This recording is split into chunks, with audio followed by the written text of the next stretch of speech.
어, 내 허리가 왜 이래? 일요일 오후 책장을 정리하던 중 갑자기 척추가 삐끗했다. 졸지에 옴짝달싹 못하는 처지가 됐다. 진땀이 확 솟았다.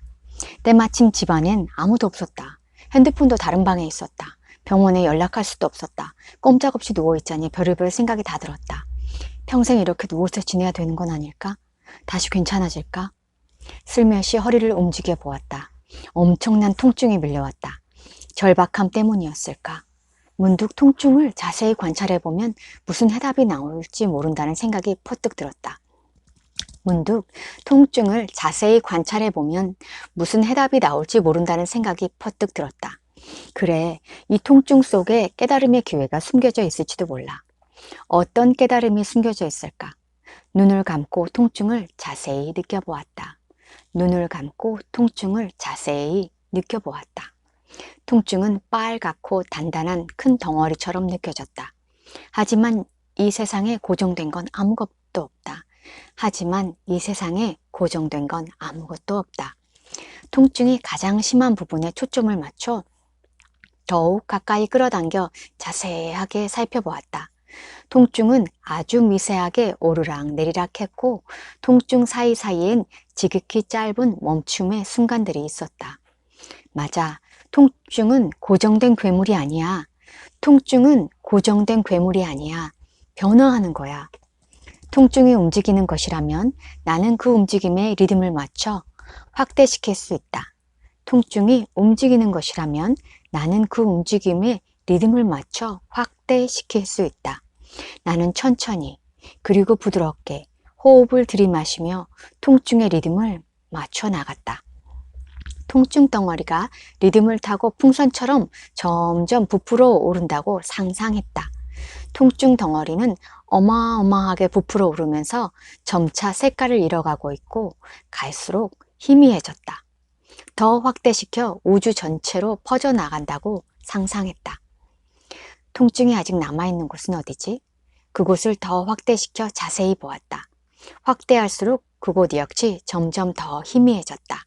그러자 통증 덩어리는 완전히 사라져 공이 돼버렸다. 꼼짝도 못하던 허리가 이렇게 쉽게 낫다니. 통증을 덩어리로 보면 도저히 저항할 수 없는 견고한 괴물이다. 하지만 어마어마하게 확대시켜 자세히 보면 허상이다. 눈을 감고 통증을 자세히 느껴보았다. 통증은 빨갛고 단단한 큰 덩어리처럼 느껴졌다. 하지만 이 세상에 고정된 건 아무것도 없다. 통증이 가장 심한 부분에 초점을 맞춰 더욱 가까이 끌어당겨 자세하게 살펴보았다. 통증은 아주 미세하게 오르락 내리락 했고 통증 사이사이엔 지극히 짧은 멈춤의 순간들이 있었다. 맞아, 통증은 고정된 괴물이 아니야. 변화하는 거야. 통증이 움직이는 것이라면 나는 그 움직임에 리듬을 맞춰 확대시킬 수 있다. 나는 천천히 그리고 부드럽게 호흡을 들이마시면서 통증의 리듬을 맞춰 나갔다. 통증 덩어리가 리듬을 타고 풍선처럼 점점 부풀어 오른다고 상상했다. 통증 덩어리는 어마어마하게 부풀어 오르면서 점차 색깔을 잃어가고 있었고 갈수록 희미해졌다. 더 확대시켜 우주 전체로 퍼져나간다고 상상했다. 통증이 아직 남아있는 곳은 어디지?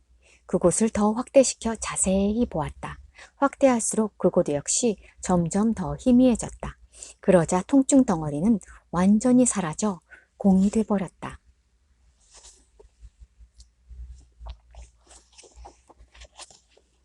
다음 에피소드입니다. 초등학교 4학년 아들이 도서관에서 책을 빌렸다. 그런데 알고 보니 반납 기간이 사흘이나 지났다. 엄마는 화가 치밀어 오른다. 넌 무슨 애가 그렇게 무책임하니? 또 반납 기간을 어겼어? 이렇게 쏘아붙이고 싶은 충동을 꾹 참았다. 대신 일어난 사실만으로 객관적으로 묘사했다. 책 반납 기간이 또 지났구나. 어떡하지? 아이는 머리를 극적거리며 미안해했다. 죄송해요. 오늘 꼭 반납할게요. 엄마가 아이를 겨냥하면 아이는 반발심을 갖지만 엄마가 아이를 겨냥하면 아이는 반발심을 갖지만 문제점만 묘사하면 해결책을 갖게 된다. 문제점만 묘사하면 해결책을 갖게 된다. 다음날 아이가 콘플레이크를 먹다가 우유를 주르륵 쏟았다. 엄마는 또 화가 치밀어 올랐다. 넌 왜 하는 일마다 그러냐. 조심 좀 하고 살아. 이렇게 혼내고 싶었다. 하지만 또 꾹 참고 사실만을 그대로 묘사했다. 우유를 쏟았구나. 걸레는 베란다에 있어. 아이는 미안해하며 걸레를 가져와 우유를 훔쳤다.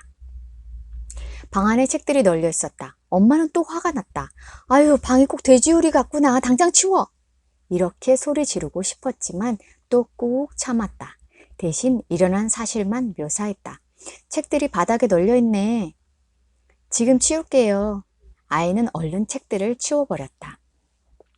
상대방이 어떤 실수를 했을 때 감정적으로 비난하면 그도 감정적으로 반응한다. 하지만 문제점만 객관적으로 묘사하면 그는 불쾌한 감정을 느끼지 않고 해결책을 갖게 된다. 상대방이 어떤 실수를 했을 때 감정적으로 비난하면 그도 감정적으로 반응한다. 하지만 문제점만 객관적으로 묘사하면 그는 불쾌한 감정을 느끼지 않고 해결책을 갖게 된다.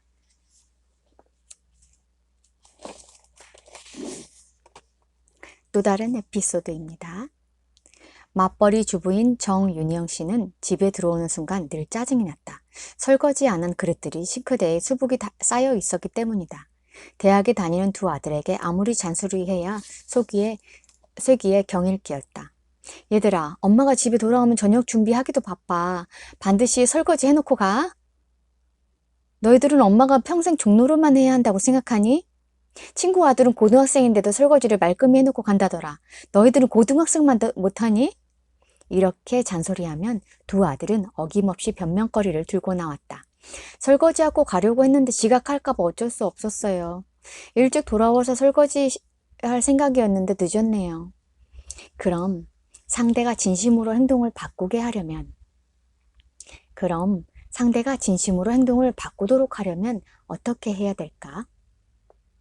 내가 처한 어려운 상황을 있는 그대로 묘사하면 그만이다. 내가 처한 어려운 상황을 있는 그대로 묘사하면 그만이다. 그녀의 경우 글로 써서 싱크대 위에 벽에 붙여놓았다. 지친 몸으로 돌아와 싱크대를 보면 더욱 지친다. 저녁 준비하기도 바쁜데 설거지까지 해야 하니 속상하고 서글퍼지기도 한다. 남에게 명령을 하거나 비난하는 말이 아니다. 남을 탓하지도 않는다.